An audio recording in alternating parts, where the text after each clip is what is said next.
Today, we're talking about a really scary condition that can hit people right in the prime of their lives. But we're also going to look at a potential therapy that uses, believe it or not, the very air we breathe to fight back. I mean, just think about that for a second. What if your own bones started to die from the inside out? It sounds like something from a horror movie, right? But for thousands of people every year, it is a devastating reality. This is the story of a condition called avascular necrosis. So what is it exactly? Well, avascular necrosis, or AVN for short, is basically what happens when a part of your bone gets choked off from its blood supply. And without blood, the tissue just dies. You can think of it like a part of your body suddenly being stuck in a desert, completely cut off from water. Now, it can happen in a few different places, but it usually hits the top of the femur, right there in your hip joint. The way this thing progresses is what makes it so tough. It's often a silent process, kind of creeping up on you, and you might be surprised by who it tends to affect the most. You'd probably guess this is a disease for the elderly, but nope. AVN usually hits people between 40 and 50 years old, when they're often at their most active. It starts with some pain, sure, but it can quickly become this progressively disabling condition that seriously messes with your ability to move and just live your life. See, to really get a handle on AVN, you have to understand that it's a race against the clock. Doctors actually classify it in stages, and this isn't just some boring medical chart. It's basically a countdown to the bone collapsing. So they use this thing called the Ficat classification. In stage 1, you're feeling pain, but the really frustrating part is the x-rays look totally normal. Then by stage 2, you start to see changes in the bone's density on the film. Stage 3, this is the big one, a crescent sign shows up, which is basically a little fracture just under the bone's surface. It's a huge warning sign that the bone is starting to flatten out. And then there's stage 4. The whole structure gives way, the bone collapses, and the joint is destroyed. And that's really what's at stake here. Once a patient hits stage 4, the game changes. The only truly proven option on the table is a total hip replacement surgery. That's why finding a way to stop it in those earlier stages is just so critical. So hang on, if the whole problem is a lack of blood flow, a lack of oxygen, what if the solution is just more oxygen? This is where a really cool non-invasive therapy comes into the picture. It's called Hyperbaric Oxygen Therapy, or HBOT. The idea is actually pretty simple. The patient just hangs out in a pressurized chamber, breathing 100% pure oxygen. That pressure allows their body to absorb way more oxygen than it normally could. And here is the absolute key difference. Unlike painkillers or, major surgery to replace the joint, HBOT is non-invasive.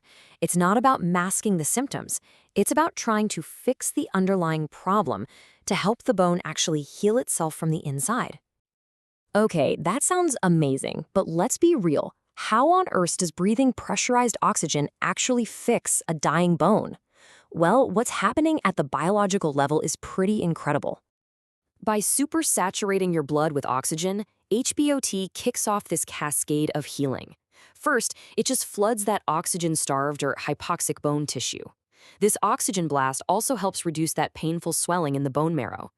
But here's the real magic. It actually stimulates something called angiogenesis, which is the growth of brand new blood vessels. It's rebuilding the highways that were destroyed.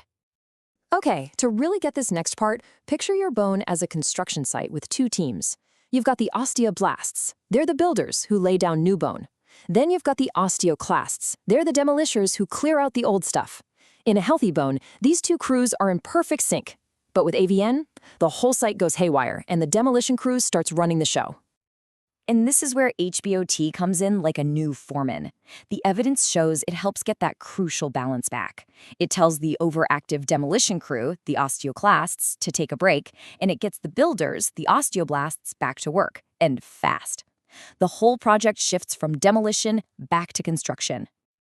So the science makes sense. The theory is solid, but what about the real-world evidence? I mean, does this thing actually work? Well, the numbers, they speak for themselves.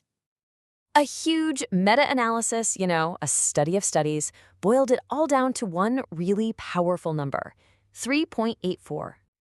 So what does that mean? It means that the clinical success for patients who got HBOT was nearly 4 times higher than for the patients who didn't. That's not just a small difference. That's a massive advantage. And we're not just talking about a quick fix either. One study followed patients for 7 years, and the results are just wow. Look at this. In the group that got HBOT, 81% had a successful outcome. The control group, only 17%. The difference is just staggering. The news gets even better if you catch the disease early. For patients in those first 2 stages, a full 90% of those who got HBOT were still surgery-free 4 years down the road. It just screams how important it is to get an MRI early if there's any suspicion of AVN. So what does it take to get these kinds of results? Well, the Undersea and Hyperbaric Medical Society lays out 2 really clear steps. First, you have to get the right diagnosis. An MRI is absolutely mandatory to figure out the exact stage, because HBOT is for early stage disease, not for a bone that's already collapsed. And second, lifestyle really matters. Things like avoiding overloading the joint, managing your weight, and quitting smoking can give the therapy the best possible shot at working. Which kind of leaves us with this one final thought. For a disease that's all about this silent decay happening deep inside our bodies, isn't it incredible to think that the solution might not be a scalpel or some complex new drug, but could simply be a concentrated, powerful breath of air?